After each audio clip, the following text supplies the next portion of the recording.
दोस्तों नमस्कार। अगर आप 2026 में न्यूजीलैंड मूव होने का प्लान बना रहे हो तो ये वीडियो आपके लिए बहुत ही इंपॉर्टेंट होने वाला है। आज न्यूजीलैंड को लेकर बहुत ज्यादा कंफ्यूजन फैल गया है। कहीं एजेंट फेक प्रोमिसेस कर रहे हैं तो कहीं लोग बोल रहे हैं कि पीआर मिलना इजी नहीं है और कुछ लोग तो ये भी कह रहे हैं कि न्यूजीलैंड में पीआर बंद ही हो गया है। इस वीडियो में मैं आपको सिंपल और ऑनेस्ट तरीके से सब कुछ एक्सप्लेन करने वाला हूं कि आप लोग किस जरिए से यहां पर आ सकते हो, आपको आने में कितना पैसा लगेगा और वो मिस्टेक्स जो आपको नहीं करनी है अपने पीआर में या फिर वर्क परमिट में अप्लाई करने के बाद। तो इस वीडियो तक अंत तक जुड़े रहिए। तो सबसे पहले पहले हम जानते हैं कि न्यूजीलैंड ही क्यों।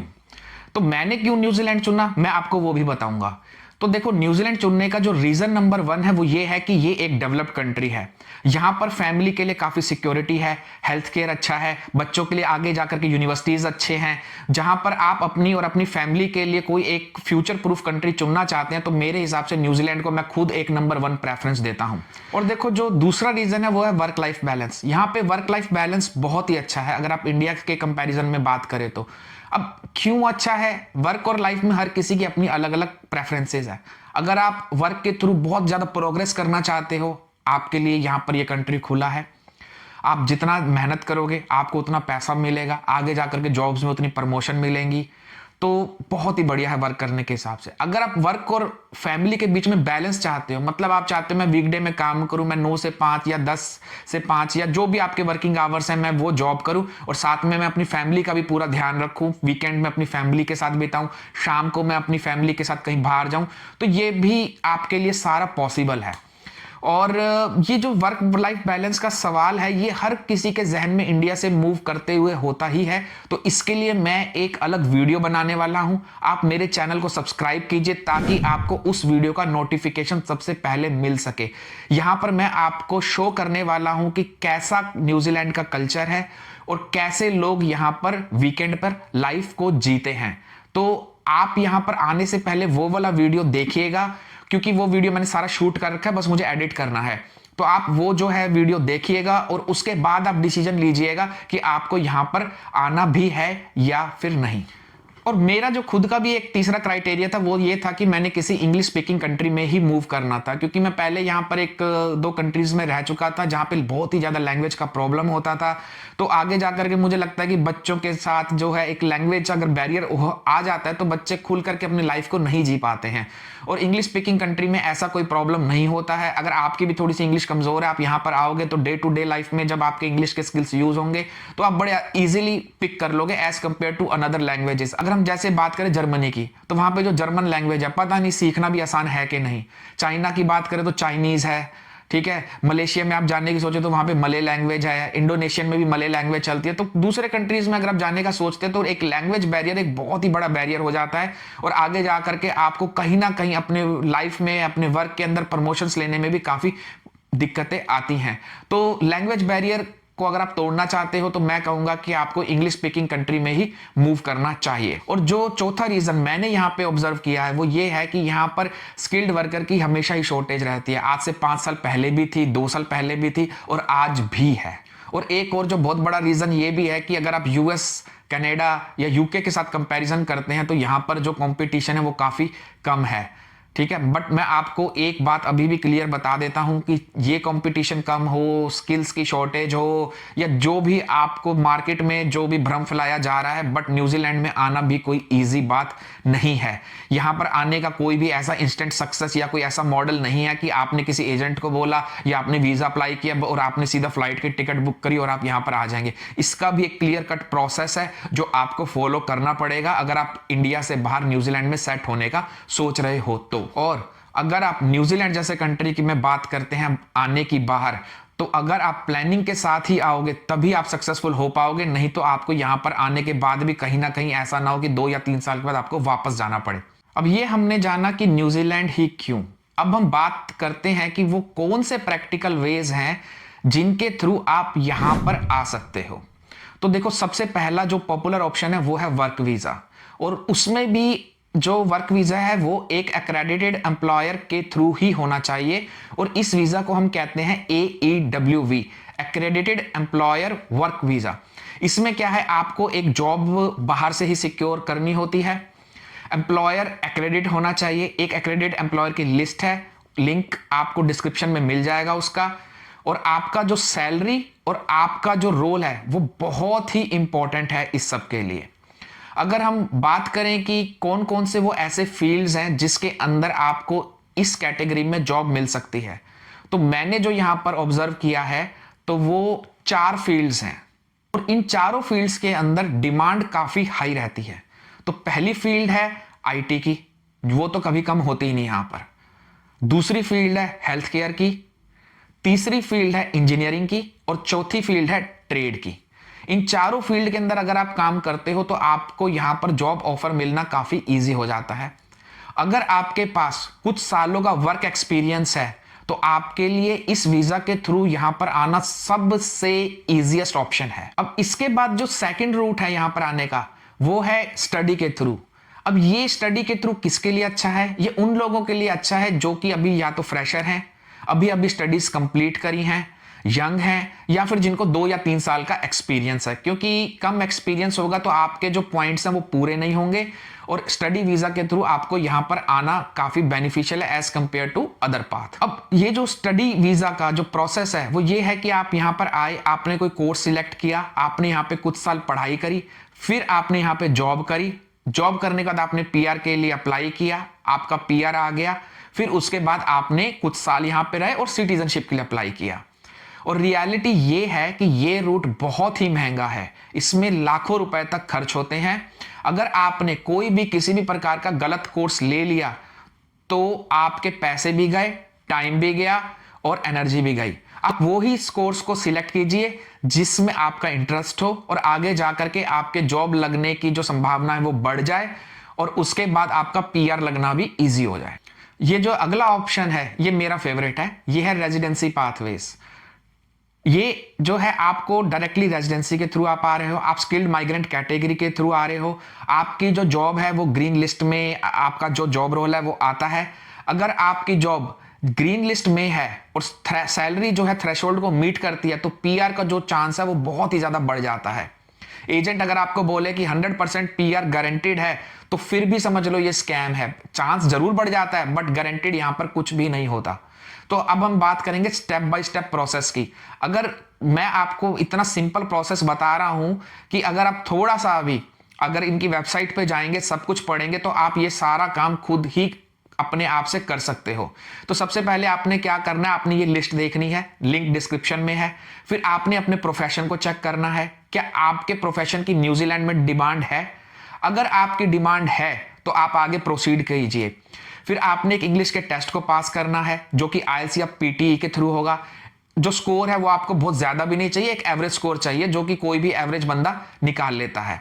उसके बाद आपने एनजेड स्टाइल का एक सीवी बनाना है। इंडियन सीवी बिल्कुल यहाँ पे काम नहीं करता, वो जो 10-10 पेजों के सीवी होते हैं। उसके बाद आपने इंडिया से ही बैठे आप जॉब अप्लाई कर सकते हो। आप seek.com पे जाओ, इंडीड एनजेड पे जाओ और लिंक्डइन के थ्रू यहाँ पर अपने प्रोफाइल को यहाँ पे रिक्रूटर्स को भेज दो।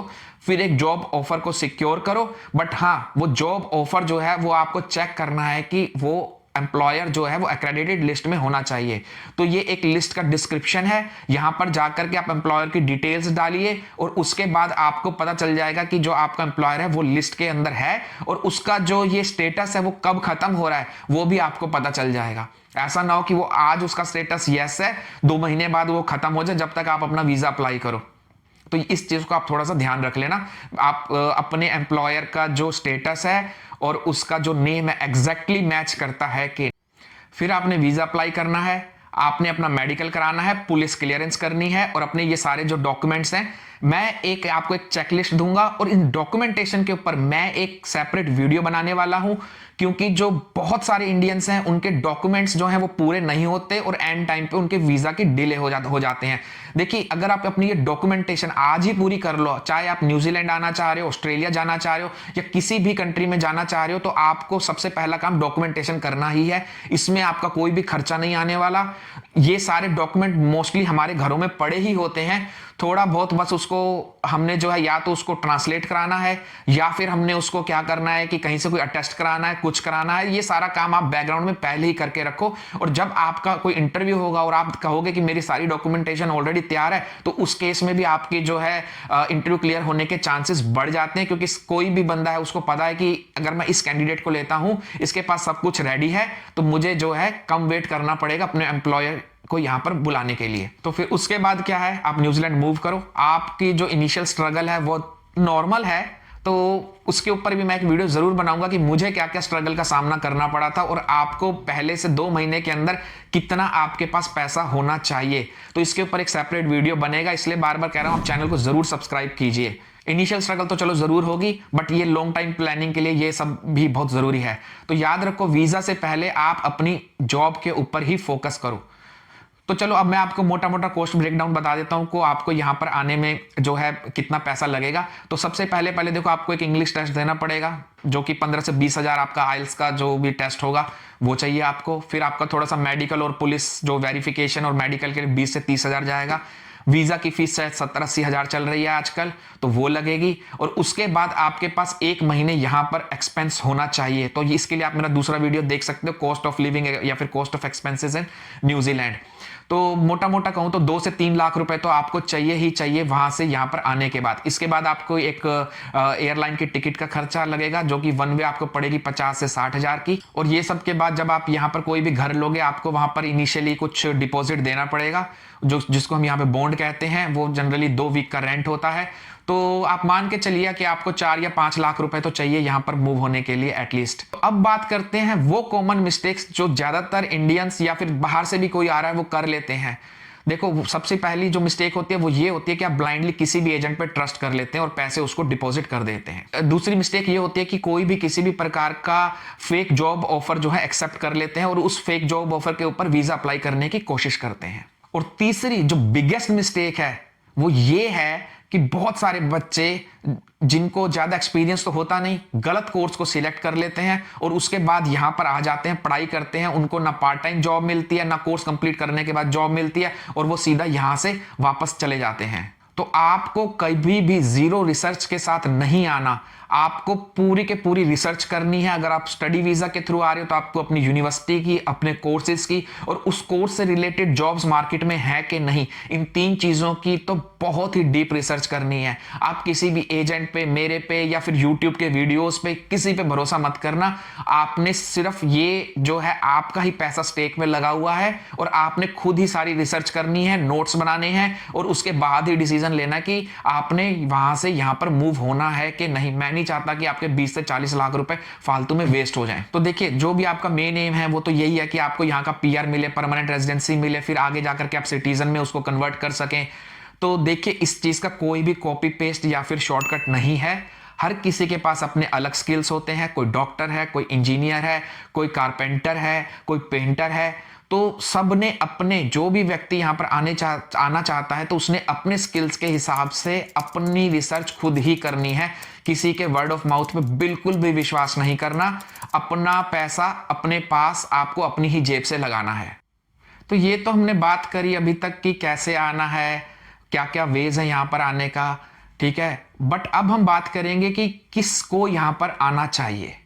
तो देखिए, आने के लिए आपको स्किल्ड होना पड़ेगा। आप बहुत ही ज़्यादा अडेप्टेबल हो, क्योंकि बहुत सारे लोग क्या करते हैं कि इंडिया से बाहर किसी भी कंट्री में चले जाते हैं और वहाँ पर सर्वाइव ही नहीं कर पाते। हमेशा इंडिया की फैमिली, जो आपका जो कल्चर है वो सब आप यहाँ पर छोड़ करके आ रहे हो। तो आपको किसी तरीके से कह सकते हैं ना कि इंटरनली मजबूत होना पड़ेगा इनिशियली यहाँ पर आपको सेटल होने के लिए। और दूसरी चीज कि आप लॉन्ग टर्म का सोचते हो, ये छोटी मोटी इनिशियल स्ट्रगल का नहीं सोचते, आप लॉन्ग टर्म का सोचते हो कि बाद में आपकी यहाँ पे लाइफ कैसी है, आपकी फैमिली की लाइफ कैसी है, मेडिकल कैसा है, एजुकेशन कैसा है।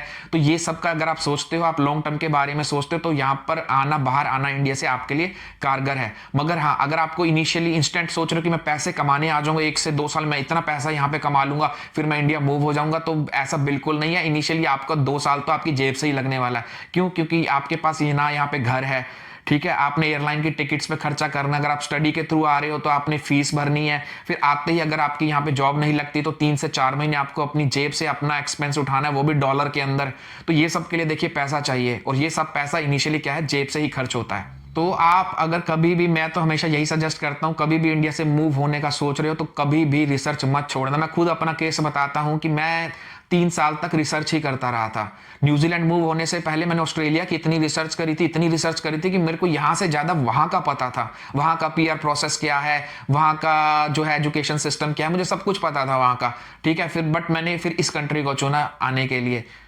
हाँ, तो मैं आपको फिर बता दूं, अगर आप सीरियसली न्यूजीलैंड में मूव होना चाहते हो तो कमेंट में अपना प्रोफेशन भी लिख दीजिए। अगर मेरे को उसके रिलेटेड कुछ इन्फॉर्मेशन होगी तो मैं आपको सीधा भेज दूंगा। अगर उसके के लिए कोई जॉब ओपनिंग भी होगी, अगर मेरी नज़र में आएगी तो मैं आपको उसका लिंक भी भेज दूंगा। और अगर आपको AEWV की डिटेल गाइड चाहिए तो वो आप मुझे कमेंट में बता सकते हो, मैं आपको उसका लिंक भी अलग से भेज सकता हूँ। और अगर आपको कोई इन्फॉर्मेशन चाहिए कि NZCV कैसे बनाना है, यहाँ पे कॉस्ट ऑफ लिविंग कितनी ज़्यादा है, आपकी वहाँ पे सैलरी कितनी है और यहाँ पर कितनी लग सकती है, तो उसके लिए आप नीचे कमेंट बॉक्स में कमेंट में आप मुझे कर सकते हैं पिंग। मैं आपको सैटरडे या संडे को उसका रिप्लाई कर सकता हूँ जब मेरी छुट्टी होगी। देखिए, जॉब सर्च स्ट्रेटेजी और कॉस्ट ऑफ लिविंग यहाँ पर जो 2026 में है, इनफैक्ट मैं अपना आपको लास्ट मंथ का खर्चा ही बता दूंगा कि कितना हुआ था। तो अगर आपको वो 2 वीडियो देखना चाहते हो जिससे आपको बहुत ही ज़्यादा इंफॉर्मेशन मिलेगी तो मेरे इस चैनल को सब्सक्राइब करें, बेल आइकन को दबाना ना भूलें। चलो मिलते हैं नेक्स्ट वीडियो में।